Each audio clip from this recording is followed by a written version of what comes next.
Hello out there, moms, dads, caregivers, grandparents, educators, whoever hears the call to serving, uplifting children and families, being a part of our global movement of creating more peace, safety, security, connection, and conscious, compassionate communication on the planet. You all are my people, and I am Rebecca Lyddon, the Director of Education at the Jai Institute for Parenting.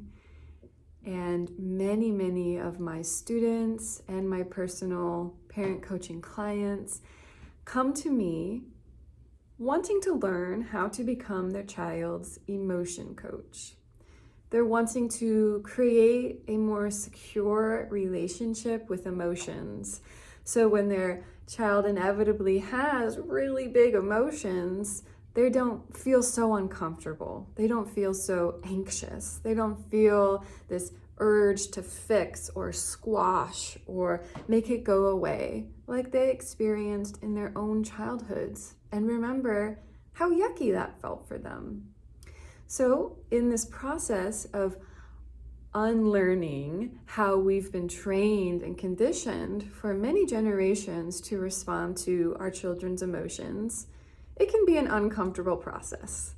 We're learning how to hold the space for our child's emotions, which means really stepping back and not controlling the duration of how long it takes for our child to express the way that they do it.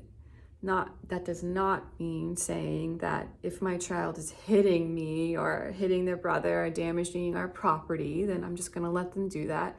No, there's boundaries here in emotion coaching, but it's the expression of the emotion that we're learning how to allow and not be afraid of, not see our children with judgments and labels, to not shut down and run away and say, you're so dramatic. That doesn't feel good. It does not help our end goal as parents, which is to raise children who are capable and confident to experience any kind of emotion and have the ability to self-soothe, show up, communicate, problem solve, make difficult decisions, take action steps.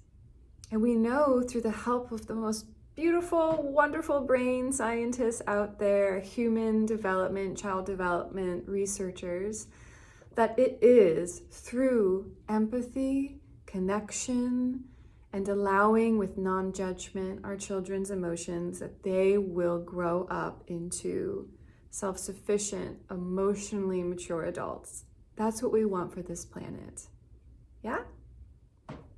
So in this process, many of my students come to me and say, Rebecca, I've been trying this whole empathy thing and trying to soothe my child through their feelings, and it's making everything worse. It's not working. And I have a lot of compassion for any of you out there who experience this.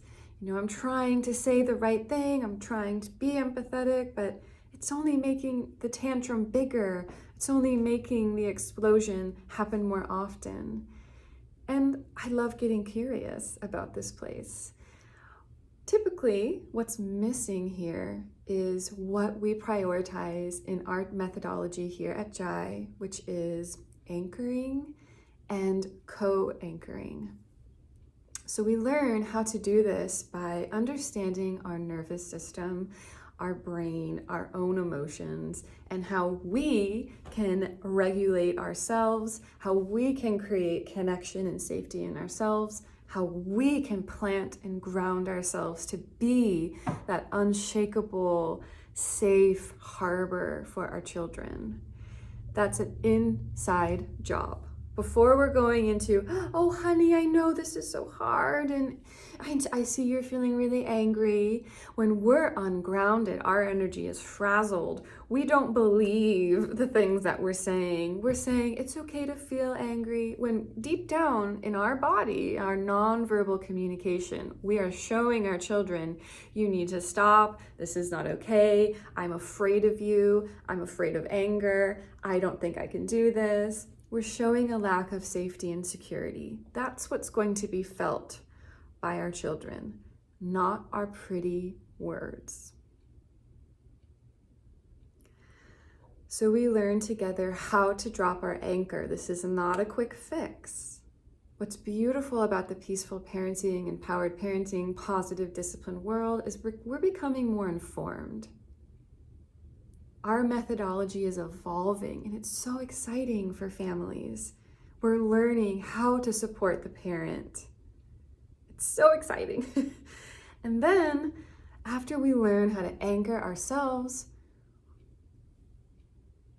we learn how to zip our lips, where verbalizing our empathy for our children is not always necessary. Sometimes it's too much, especially with the kiddos who have sensitive sensory processing, the extra layer of auditory sound for them it revs them up more. So we learn how to best soothe our child based on their own unique, complex makeup, their own nervous system, their own special sensory processing. This is not a one-size-fits-all game, not at all.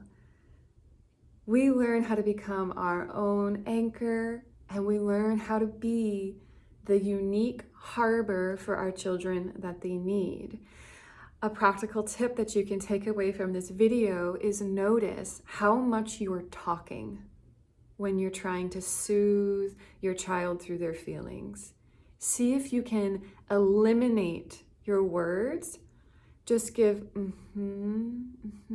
just give some nonverbal cues that I'm here and you're safe and it's okay. If you need to verbalize, do it very slowly and softly. If there's hitting or throwing happening, you don't always have to say in that moment, no, I'm not willing to be hit, or no, I'm not willing to allow our toys to be thrown. Sometimes it's just a hand. Sometimes we're very obsessed with talking as adults in this culture of parenting, and our children, they're not there.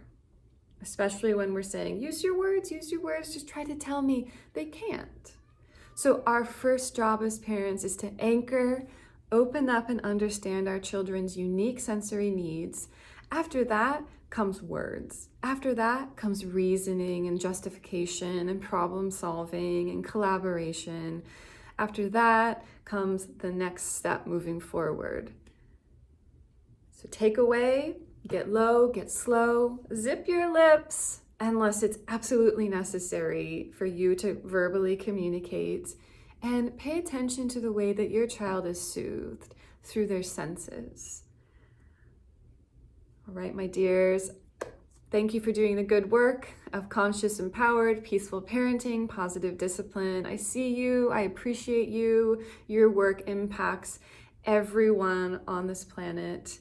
Until next time.